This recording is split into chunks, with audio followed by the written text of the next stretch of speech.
Yo, what's going on, guys? Mechanic Sleepy here. The dealership charges $500 for brake pads and brake flush, but I'm gonna show you guys how you do it on your Honda Civic. Let's go. Okay, you guys want to start by taking off the hubcap. Break loose your 19mm nuts. You want to jack up your car and place your jack stand on that pinch weld.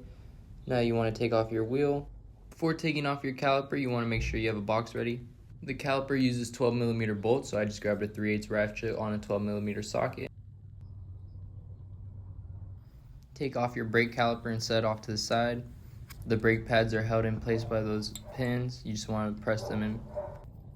Now you can take off your brake pads on both sides.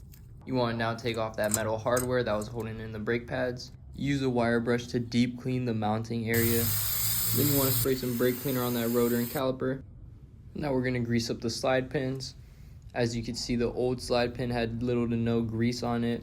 So you just want to use some brake lube and apply it evenly all around and just reinsert it.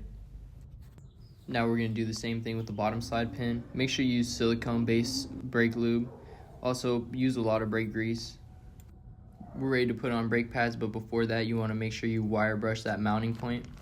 Grab your new hardware from the box and just apply some brake lube to those mounting grooves right there.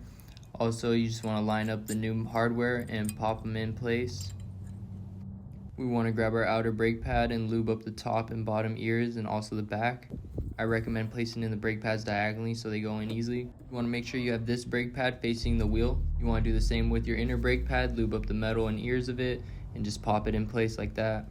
You can now reinsert those pins on the bottom and top of those brake pad. You want to make sure you have the pins facing each other towards the center. I got this brake pad separator tool from O'Reilly, and you're going to need it to push in this piston back into the caliper. You want to grab your tool and place the brake pad in between it so you could just push back in the piston till it's flat, and then you're able to put back on the caliper.